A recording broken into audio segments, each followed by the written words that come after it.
People from Hal Bowman. So this person, candidate 18, so CPA 2019, 2012, Mac Uni.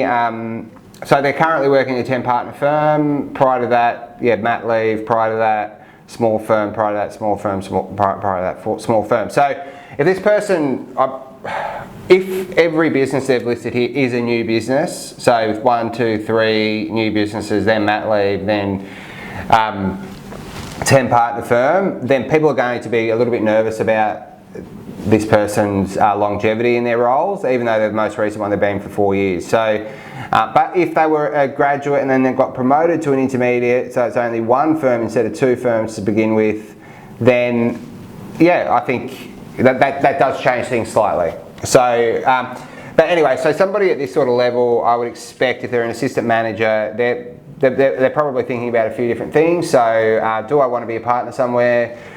What do I like? Do I want to get some work-life balance back, or do I want to move to commerce and to see what that's like? So, basically, if they want to be a partner somewhere, then I'd have that conversation internally. I'd see whether or not there's path to partnership within that firm, with the firm they're working for, who and what evidence have they seen of that. So who's been promoted internally to be a partner. Most firms are, like, if you have that conversation early, and not be too bullish about it, then they're pragmatic. Like they want to keep good people, and so they'll have that conversation with you, and they'll start working towards that goal.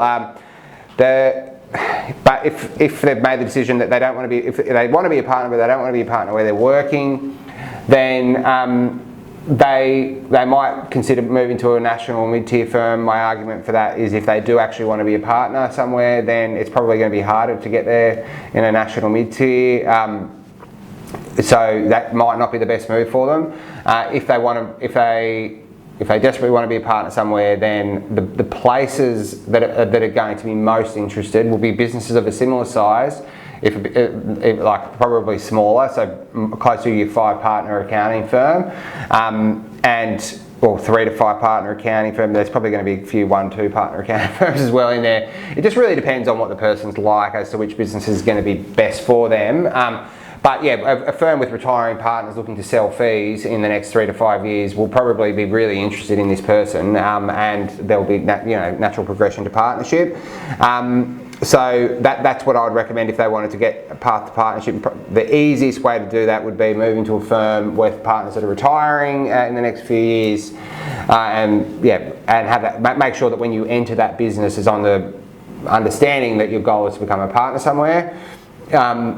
If they just want work-life balance, 9 to 5, all sorts of flexibility, be able to work outside of work, the businesses that are most likely going to offer that to someone will be the ones that are a little bit smaller, a little bit more flexible, and ones that are there are actually quite a few firms that are really well set up for they're just super family friendly, and so.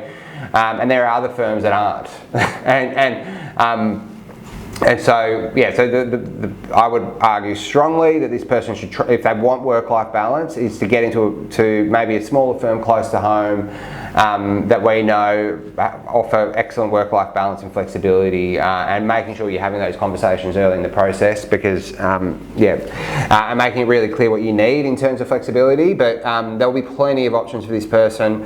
If they want to move to commerce, I think it's possible. Okay,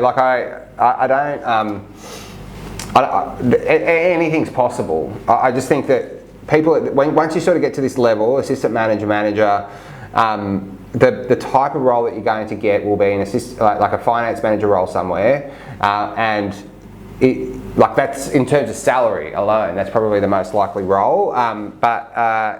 If you do you're competing against finance managers of 10 years plus for those roles, and so when I think about the business that's most likely to hire this person into a finance manager role, it would be that $20 to $50 million business, and a lot of the time they just want a steady, a safe pair of hands, and the safest pair of hands is someone that's done the job for 10 years, and there are plenty of those people around. So if you put up an ad for a finance manager role on Seek, you'll get the same response as you'll get to a graduate role.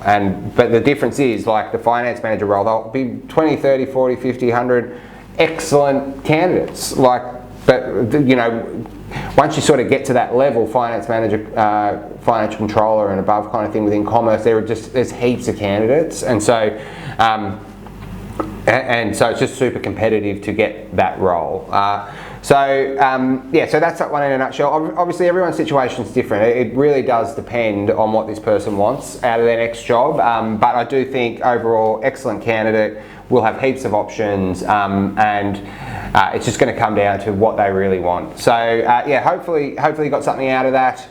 Thank you for watching, and look, if you are interested in having a conversation about yourself, or you've got any little questions that you just want answered, feel free to get in contact.